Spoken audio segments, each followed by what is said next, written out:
तो दोस्तों हम लोग आज पढ़ेंगे कंपनी के अधीन बंगाल के गवर्नर जनरल के अंतर्गत सर जॉन मैकफर्सन और लॉर्ड कॉर्नवालिस के बारे में। इसके पिछली वीडियो में हम लोग वारेन हेस्टिंग के बारे में पढ़ चुके थे, जिसका कार्यकाल 1772 से 85 तक था। अब आगे पढ़ते हैं सर जॉन मैकफर्सन के बारे में। तो इसमें इम्पोर्टेंट ये है कि इसका कार्यकाल याद रखना, 1785 से 86 सर जॉन मैकफर्सन। ये क्या हुआ था ना, जब वारेन हेस्टिंग गया था तो वारेन हेस्टिंग के बाद 1 साल के लिए सर जॉन मैकफर्सन है वो बंगाल का अस्थायी गवर्नर जनरल बनाया गया था इनको। तो इसके बारे में इतना याद रखना है कि किसे अस्थायी रूप से बंगाल का गवर्नर जनरल बनाया गया था, तो सर जॉन मैकफर्सन और 1785 से 86। अब आगे देखते हैं लॉर्ड कॉर्नवालिस। इनका कार्यकाल है 1786 से 93 ईस्वी। बंगाल का गवर्नर जनरल बनने से पहले जो कॉर्नवालिस था वो अमेरिका में ब्रिटिश सेना का सेनापति रह चुका था ये, ठीक ना। और अमेरिकी क्रांति जब हुआ था ना, अमेरिकी क्रांति 4 जुलाई 1776 को शुरू हुआ था। तो अमेरिकी क्रांति में 1781 ईस्वी में जो कॉर्नवालिस था ये पराजित हो गया था। जो पॉइंट है बस इसको समझते चलना है। अब क्या है, लॉर्ड कॉर्नवालिस बंगाल के प्रमुख गवर्नर जनरलों में से एक माना जाता है। इन्होंने बंगाल में बहुत सारा सुधार किया, जैसे कि अस्थायी बंदोबस्त। कौन लेकर आया था? कॉर्नवालिस से लेकर आया था अस्थायी बंदोबस्त। बंगाल में अस्थायी बंदोबस्त लॉर्ड कॉर्नवालिस ने किया था। इस व्यवस्था के तहत अंग्रेजों ने जमींदारी प्रथा की शुरुआत की। जमींदारों को भूमि का वास्तविक स्वामी मानते हुए भू राजस्व वसूलने का अधिकार जमींदारों को दे दिया गया, यानी कि ऊंची बोली लगाकर जो ऊंचा बोली लगाएगा उसको मिलेगा। कॉर्नवालिस ने अस्थायी बंदोबस्त 1793 ईस्वी में लागू किया था। तो ये बात को याद रखना है कि अस्थायी बंदोबस्त लागू कब किया था, तो ये हाईलाइट कर लेना है इसको कि 1793 ईस्वी में लागू किया था। अस्थायी बंदोबस्त बिहार, बंगाल और उड़ीसा में लागू किया गया था। भारत के कुल भूभाग बिहार, बंगाल और उड़ीसा, भारत के कुल भूभाग के लगभग 19% क्षेत्र पर अस्थायी बंदोबस्त लागू हुआ था। यह व्यवस्था भारतीय कृषि के लिए बहुत हानिकारक सिद्ध हुआ, जो था ना अस्थायी बंदोबस्त ये, लेकिन अंग्रेजों के लिए लाभप्रद रही। अंग्रेज को फायदा हो रहा था, तो हम लोग को घाटा हो उससे क्या मतलब। उसको जमींदार के रूप में से अंग्रेजों को क्या मिल गया? एक वफादार वर्ग मिल गया। अब आगे देखते हैं ना, एक कोड जारी किया था, इसमें कुछ नियम कानून था, जिसका नाम था कॉर्नवालिस कोड। तो लॉर्ड कॉर्नवालिस ने 1793 ईस्वी में न्यायिक सुधार यानी जुडिशियल रिफॉर्म लागू किया था। ये पूछेगा आपसे कब लागू किया था? 1793 ईस्वी में लागू किया था। कौन किया था? तो ये किया था लॉर्ड कॉर्नवालिस किया था, ठीक ना, याद रखना है इसको, लॉर्ड कॉर्नवालिस किया था। लॉर्ड कॉर्नवालिस ने 1793 ईस्वी में न्यायिक सुधार लागू किया। इन न्यायिक सुधारों को कॉर्नवालिस कोड कहते हैं। इसी को क्या कहते हैं? कॉर्नवालिस कोड के नाम से हम लोग जानते हैं। लॉर्ड कॉर्नवालिस ने शक्ति पृथक्करण के सिद्धांत को अपनाया, यानी कि शक्ति का बंटवारा होना चाहिए, ठीक ना, शक्ति पृथक्करण का सिद्धांत को अपनाया था। और क्या कि इसके तहत उसने जिलों में कर वसूलने का अधिकार कलेक्टर को दे दिया।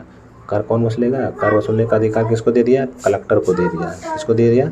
कलेक्टर को दे दिया गया, कलेक्टर को, ठीक ना, इसको कलेक्टर को। अब क्या है, कलेक्टर को दे दिया गया। इस प्रकार उसने कलेक्टरों से न्यायिक अधिकार वापस ले लिया। ये किया, एक लेकर आया कॉर्नवालिस कोड के तहत, एक ये था। और क्या किया? न्याय व्यवस्था में सुधार क्या किया? तो लॉर्ड कॉर्नवालिस ने फौजदारी अदालतों को समाप्त कर दिया। जो फौजदारी अदालत होता था उसको बंद कर दिया। इसके अलावा उन्होंने 4 भ्रमण करने वाली अदालतों का गठन किया। इसमें 3 बंगाल के एवं 1 बिहार के लिए भ्रमणशील अदालत का गठन किया। बंगाल के लिए 3 किया और बिहार के लिए 1 भ्रमणशील अदालत का गठन किया। तो न्याय व्यवस्था में क्या सुधार किया कॉर्नवालिस ने? फौजदारी अदालत को बंद कर दिया। तो सवाल पूछेगा कि फौजदारी अदालत को किसने बंद किया था? तो लॉर्ड कॉर्नवालिस ने किया था। और 4 भ्रमण करने वाली अदालतों का गठन भी किया, जिसमें से 3 बंगाल के, 1 बिहार के लिए भ्रमणशील अदालत का गठन हुआ था।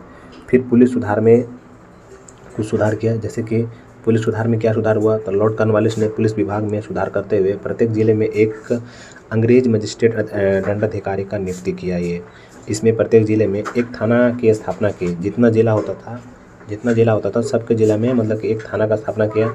और इसका इंचार्ज दरोगा का बनाया। किसको बनाया? दरोगा को बनाया। आगे देखते हैं। और प्रशासनिक की व्यवस्था में क्या सुधार किया? तो लॉर्ड कॉर्नवालिस ने प्रशासनिक व्यवस्था में कई सुधार किया। इसने प्रशासन का यूरोपीयकरण किया। जो यूरोप में चलता था ना, वैसा सिस्टम यहाँ भी किया। इसने नियम बनाया कि भारतीय लोगों की नियुक्ति निम्नलिखित पद से ऊपर नहीं किया जाता, यानी कि इस पद से ऊंचा पोस्ट पर भारतीय का नियुक्ति नहीं करना है इससे। जैसे कि सेना में सूबेदार, तो इससे ऊपर नियुक्ति नहीं करना है। पुलिस में जमादार, जिसको एसआई कहते हैं, इससे भी ऊपर नहीं करना है। प्रशासनिक सेवा में डिप्टी कलेक्टर, इससे ऊपर नहीं करना है। न्यायिक सेवा में मुंसिफ, है ना, इसमें यानी कि इतना भी चीज़ में जो है वो भारतीय को इससे ऊपर पोस्ट पे नियुक्ति यानी नौकरी नहीं मिलना चाहिए। आगे है, भारत में सिविल सेवा की स्थापना लॉर्ड कॉर्नवालिस ने की थी। इसे भारत में सिविल सेवा का जन्मदाता या संस्थापक माना जाता है। ये लॉर्ड कॉर्नवालिस रहता है जो सिविल सेवा का शुरुआत करता है, इसीलिए जो है ना भारत में सिविल सेवा का जन्मदाता जो है ना वो किसको माना जाता है, लॉर्ड कॉर्नवालिस को माना जाता है। अब कॉर्नवालिस के बारे में, एक कॉर्नवालिस जो रहता है ना एक बार फिर से लौट के आता है 1805 ईस्वी में। 1805 ईस्वी में एक बार फिर से बंगाल का दूसरा बार गवर्नर जनरल बनकर आता है और लगभग जुलाई में आता है। जुलाई 1805 ईस्वी में ये बनकर आया था और अक्टूबर 1805 में कुछ महीना रहा, गाजीपुर उत्तर प्रदेश में इसका बुखार के कारण मौत हो जाता है लॉर्ड कॉर्नवालिस का। और जो इसका जो मतलब कि जो लॉर्ड कॉर्नवालिस है ना, जो समाधि जो है ना वो गाजीपुर उत्तर प्रदेश में है। कहाँ है इसका समाधि, गाजीपुर उत्तर प्रदेश में। तो ये था कॉर्नवालिस के बारे में। और हम लोग को जब आगे पढ़ना है ना मतलब कि अगला जो गवर्नर जनरल के बारे में पढ़ना है वो है जॉन शो के बारे में पढ़ना है। फिर आगे जो भी मिलेगा इसके बारे में हम लोग पढ़ेंगे। तो आज के लिए वीडियो में इतना ही है दोस्तों। आई होप आपको वीडियो पसंद आएगा। मिलते हैं अगले वीडियो में।